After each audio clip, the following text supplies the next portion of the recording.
Hi Orange class, it's lovely to be able to read you another story. I've chosen this one today because I know two people who found hedgehogs recently and they've needed to be able to look after them. You might be able to find out how you can best look after a hedgehog. This story is also by one of my favourite authors and it was also my famous person. And it's called The Tale of Mrs. Tiggy-Winkle. You can see it's really old because I've had it for a very, very long time. In fact, just inside, I have written my name when I was a very little girl. Bet your handwriting's a bit neater than mine. That looks a bit wibbly-wobbly, doesn't it? Maybe I needed to practice a bit more. So, The Tale of Mrs. Tiggy-Winkle. Let's see if we can get it going here for you. It's a very old story. It was written a long time ago by Beatrix, who wrote lots of stories. And it starts like this. Once upon a time, there was a little girl called Lucie who lived at a farm called Littletown. She was a good little girl, only she was always losing her pocket handkerchiefs. One day, little Lucie came into the farmyard crying. Oh, she did cry so. I've lost my pocket handkerchief. 3 handkerchiefs and a penny. Have you seen them, Tabby Kitten? The kitten went on washing her white paws. So Lucie asked the speckled hen, Sally Hennypenny, have you found 3 pocket handkerchiefs? But the speckled hen ran into the barn, clucking, I go barefoot, I go barefoot. And then Lucie asked Cock Robin, who was sitting on a twig.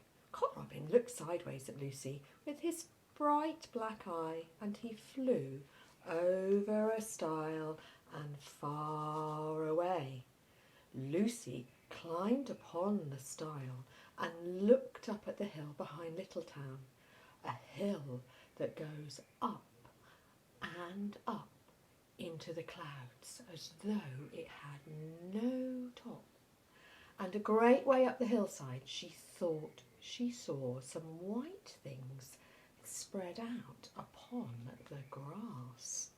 Some of you will know that these stories are set in the Lake District, up in the north of England, where there's beautiful hills.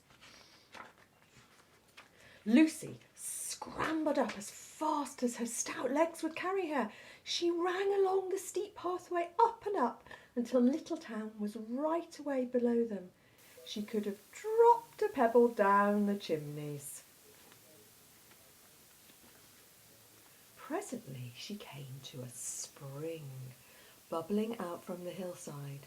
Someone had stood a tin can upon the stone to catch the water, but the water was already running over, for the can was no bigger than an egg cup, and where the sand upon the path was wet, there were footmarks of a very small person. Lucie ran on. The path ended under a big rock.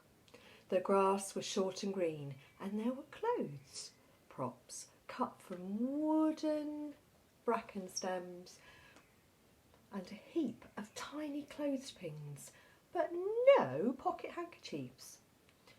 But there was something else, a door straight into the hill, and inside it someone was singing. I wonder if you might know who is inside.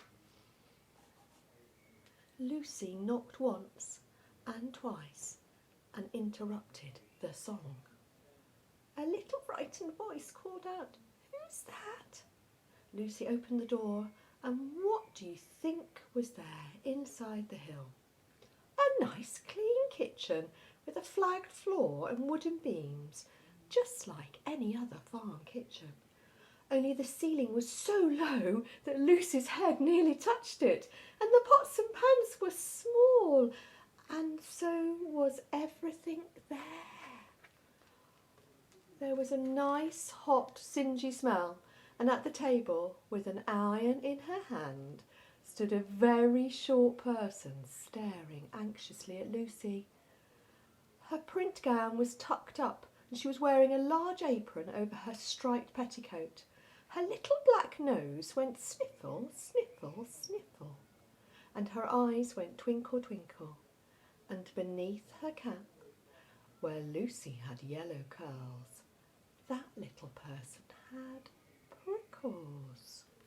And can you see who that little person is? We're going to stop there and I'll read you the rest of the story next time it's my turn to read a story. Hope you've been having a lovely half-term holiday, enjoying all the sunshine. Look out for all the wildlife and see if you can take care of it if it needs your help. Bye, Orange class. Bye.